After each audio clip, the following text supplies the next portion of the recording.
barato, solo tienes una opción, que es a costa del planeta y la sobreexplotación. Dámelo barato, fabrícamelo barato, que así me gusta más barato. Véndemelo barato. Pues bienvenidos a una nueva edición del programa Cuando Consumes Botas, que fabricamos, construimos, elaboramos desde la Fundación No Coster con el objetivo de hacer más visible la conexión entre consumo y el modelo de sociedad que queremos. Para ello siempre intentamos contar con gente de un nivel de aportación y de un nivel de discurso muy alto, y hoy lo conseguimos una vez más con Lois Blanco. Es el actual director general de La Voz de Galicia y del Grupo Voz. Y a pesar de su gran juventud, es una persona que lleva desde los 90 dedicado al mundo de la comunicación, ha pasado prácticamente por todos los puestos, y digamos es un periodista de raza y un gran gestor, y hoy está aquí también por esa ambivalencia entre observador y cronista de unos fenómenos que está sucediendo, y damnificado, ¿no? O sea, representante de un sector que tiene uno de los low cost más salvajes que puede existir, que es el free cost. O sea, realmente tenéis que luchar con esto, y espero que a lo largo de la charla lo desarrollaremos abundantemente. Y yo, aparte de empezar dándote las gracias, Lois, quería empezar diciéndote, ¿es compatible la libertad y la prensa gratuita? Es que tu pregunta creo que puede llevar a la confusión a quien te la conteste, porque yo creo que no existe la prensa gratuita. Recientemente hemos visto algunos fenómenos, como por ejemplo importantes críticas a la institucionalización de la prensa como la conocemos, sea porque la prensa no fue capaz de advertir a la sociedad estadounidense en las últimas elecciones quién era Donald Trump, o porque la prensa no fue capaz de advertir a los británicos las consecuencias del Brexit. Entonces, evidentemente, en el mundo de la digitalización hay una velocidad de transmisión y una capacidad de alcance aparentemente gratuita o aparentemente libre, pero al final se sabe que alguien paga. En estos dos casos, por ejemplo, podemos hablar incluso del presidente ruso, ¿no? Claro. Y es el señor Putin quien ha pagado lo que supuestamente muchos consumidores han entendido que era libertad de expresión, información, y en el fondo lo único que era manipulación. O sea, al final vamos a tener que tener un sello de estos de tipo AENOR o cosas de ese tipo para saber qué noticia realmente ha pasado los filtros de proceso o las marcas, las cabeceras. Que lo has dicho tú. Yo creo que de lo que se trata en este proceso tan complejo que vive el sector de la comunicación en su conjunto es que las marcas, quizá no todas, pero que las marcas puedan sobrevivir a esta disrupción y que las marcas sean la garantía de la información que te facilitan, o que por lo menos las marcas te permitan identificar qué tipo de información estás consumiendo. Evidentemente, en el sector nuestro, pues las marcas también pueden tener un componente ideológico, pero con la marca estás poniendo una bandera de a quién defiendes, a quién no defiendes, qué piensas y qué no piensas. Y por lo tanto ahí estás advirtiendo al lector. Claro. Y te haces algo predecible, quiero decir, no es una incógnita. Lo que sí es cierto, y voy a empezar con una crítica al mundo periodístico, una crítica constructiva y desde el más humildad y respeto, obviamente, que yo creo que hubo una cierta simpatía desde el punto de vista informativo con fenómenos low costers agresivísimos y una cierta acogida a informaciones, por ejemplo, abre una empresa low cost que normalmente son destructores de trabajo y de trabajo de calidad y de empleo de calidad, y sin embargo salen y dicen, van a generar 200 empleos. Hombre, algún empleo tendrán que generar. El problema es que nunca, y desde hace décadas, estoy hablando de que esto no es un proceso que se esté provocando desde hace unos meses, desde hace décadas, esa recogida de información y ese tono con el que se recogía era casi halagüeño, casi era a favor de esa persona que realmente lo que hacía en muchas ocasiones era degradar el tejido productivo, el tejido empresarial de la zona y los empleos de calidad. ¿Por qué crees que pudo haber sido esto? O si estás de acuerdo con la crítica. Yo creo que tienes razón en la crítica. La crítica tú la estás centrando en este momento en ese fenómeno, pero la puedes centrar a otras cosas. Yo creo que el tema es un poco más complejo. Los medios de comunicación en general le prestamos demasiada atención, o le hemos prestado demasiada atención a lo que yo siempre llamo actualidad sobrevenida. Y eso provoca que nos parezcamos tantos unos a otros. Y muy pocas veces le prestamos atención a las consecuencias de lo que contamos. Y eso es, por ejemplo, lo que ha pasado con el fenómeno low cost, en mi opinión. Sí. La actualidad sobrevenida, el tiempo avanza y la actualidad sobrevenida pues es un día una y otra, al día siguiente, ¿no? Entonces, por hablar de algunos casos, por ejemplo, las aerolíneas.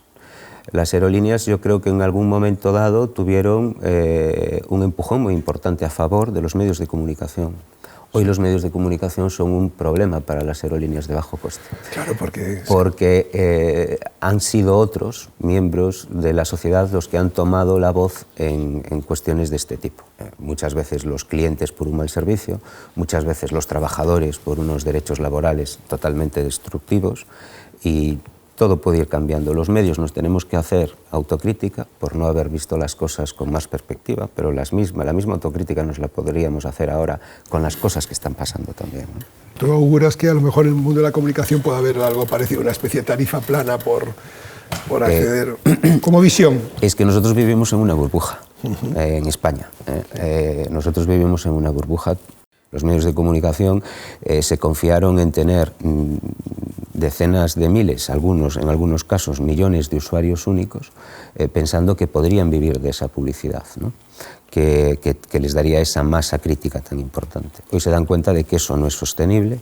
La publicidad rentable en el ámbito digital es la que controlan las grandes compañías de las que todos podemos pensar, desde Google a Facebook a Amazon, porque tienen una data que tú nunca vas a tener, y además porque al final los medios de comunicación en España o en cualquier otro sitio, lo que tienen que poner por delante es su marca y tienen que tener unos clientes que sepan lo que están leyendo. Y lo que ha pasado con el sector digital en España, utilizando esa proyección que nos ha dado el castellano a todos, es que hemos llegado a tener, y te hablo de La Voz de Galicia, por ejemplo, el 50 o el 60% de los lectores, millones de lectores, o de usuarios únicos a lo largo de un mes, no saben que están leyendo La Voz de Galicia. Están leyendo un contenido que no saben dónde está, dónde procede, dónde no procede, ¿no? Entonces eso cambiará. En España, durante este próximo año y el siguiente, comenzará a haber medios de comunicación que empiecen a cobrar por sus contenidos. Ya veremos cómo lo hacen, pero esto es un fenómeno que está ocurriendo en toda Europa. Estamos escaneándonos realmente nuestra vida y cediéndolo gratuitamente. Y entonces la alerta de todo este mundo de Big Data es la alerta máxima, que es la pérdida absoluta de libertad. Es una especie de esclavismo en favor del algoritmo. Pero vamos, es decir, han pasado cosas. En el último año y medio han pasado muchas cosas. Es decir, si hoy hiciésemos una encuesta de verdad importante sobre la imagen de Facebook, por ejemplo, en un determinado sector de la población, esa imagen está empezando a sufrir. Los casos que hemos conocido de Cambridge Analytica, de las intromisiones de terceros países en procesos electorales, del fomento de corrientes populistas a través también de robots, bots, cosas que antes no hablaríamos, ¿no? Pues yo creo que poco a poco, es decir, sí que comenzará a haber una sociedad más informada, que sepa que realmente la privacidad no se puede poner en juego. Por ejemplo, posiblemente el primer ejemplo de fake news sea la Guerra de las Galias. ¿Vale? Julio César lo que quería era contar su versión de las Galias, ¿no? Y decir que él era magnífico, ¿no? Vale. El hombre ha convivido históricamente con las fake news, ¿no? Sí. Lo que no hemos convivido es con el poder depredador que tienen en este momento las fake news, ¿no? Entonces, ¿a mí las fake news me asustan? Pues hombre, no es que me asusten, porque sé que hemos convivido con ellas en la sociedad desde siempre, ¿no? En todas las guerras, ¿no? Y en todos los conflictos, armados o no, no se podrían entender, ¿no? Sin un toma y daca de mentiras, ¿no? De un lado y de otro. Y yo creo que, bueno, poco a poco, es decir, la gente se dará cuenta de que las mentiras que, igual que los políticos ingleses les contaron unas grandes trolas, ¿no?, a los británicos para decir que se fuesen del Brexit, la gente se irá dando cuenta poco a poco, o un determinado grupo de gente, de que hay que volver, creo yo, ¿vale?, a la institucionalización de determinadas cosas. Yo te voy a enseñar algunas fotos. Esta es una de las fotos célebres que se están haciendo ahora. El estómago social para asumir la explotación infantil. ¿Cómo lo ves tú desde el punto de vista de medio de comunicación? Bueno, vamos a ver. Yo creo que aquí los medios de comunicación tenemos una labor que hacer. Creo que las empresas multinacionales, fundamentalmente, saben que hoy su futuro depende de una correcta trazabilidad de sus productos. Yo creo que, afortunadamente, a pesar de los problemas de número de población y de otros problemas importantes que le están afectando al mundo asiático, yo creo que aquí se está avanzando. Quiero enseñarte algo que es una foto de tu periódico. Otoño Negro. El Otoño Negro, que titulasteis así, sí, me pareció un titular fantástico y por eso lo recogí. Otoño Negro, 10 de cierres cada día de comercio en una época donde Black Friday lo que ha hecho es simplemente adelantar a las fechas de Navidad las rebajas. O sea, le llamemos como le llamemos, sí. Eso es lo que ha producido. Y sin embargo, bueno, es la primera crítica que veo directa de un periódico, por lo menos la correlación en ese titular de Otoño Negro y Black Friday entre dos elementos. Bueno, yo no tengo nada que ver con el titular, que como dices tú me parece muy bueno. Sí tengo algo que ver con el tema. Ese titular salió el sábado pasado en el periódico y una semana antes, viendo todas las ediciones que hace La Voz de Galicia, me quedé perplejo de unas noticias que salían generalmente aisladas en distintos cuadernillos de La Voz de Galicia y que era de comercios en Padrón, de comercios en Ribeira, de comercios en Vilagarcía, de comercios en Obarco, de comercios en varios sitios. Y que ellos posiblemente, a través incluso de la facilidad de comunicación que permite hoy la tecnología, habían puesto papel de estraza en sus escaparates y habían tenido sus escaparates cerrados durante un día, precisamente para reivindicar una idea que todos podemos entender, ¿no? Quieres que este escaparate esté así en tu barrio el resto de tu vida, ¿no? Y reivindicándose un poco a sí mismos. A mí el tema me gustó mucho, hablándolo con la gente del periódico les insistí en que es un tema que creo que hay que ver y analizar con profundidad y de ahí que surgiese luego una serie de entrevistas a comerciantes y que surgiese también algunos debates sobre distintos sectores vinculados con el mundo del comercio y que acabase saliendo ese titular, ¿no? Pero también hice otra cosa respecto a este tema y fue leerme los comentarios que aparecían de nuestros usuarios registrados en estas noticias relacionadas con el mundo del comercio, ¿no? Y te das cuenta de dos cosas. El comercio no ha hecho todo bien, el pequeño comercio. Y te das cuenta de otra cosa. El efecto precio en un porcentaje importante de gente nunca va a ser un elemento al que le miren las consecuencias que va a tener en el futuro para él, ¿no? Sí. Porque eran constantes los comentarios de lectores de La Voz de Galicia en los que ponían en solfa los precios que tiene el pequeño comercio, su incapacidad para devolver el dinero si no te gusta el producto.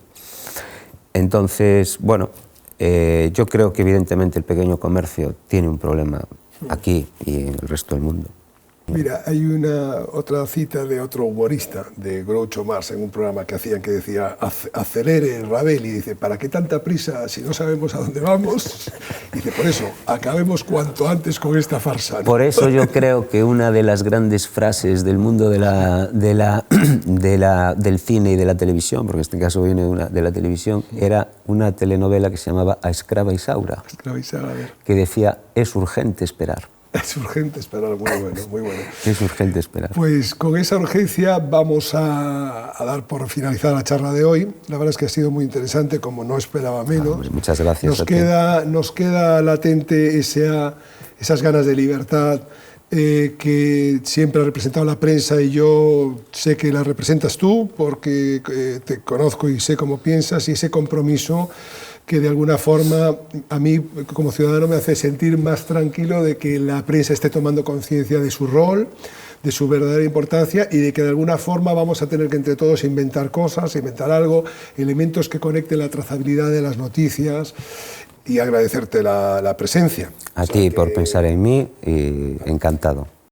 Para producir barato solo tienes una opción, que es a costa del planeta y la sobreexplotación.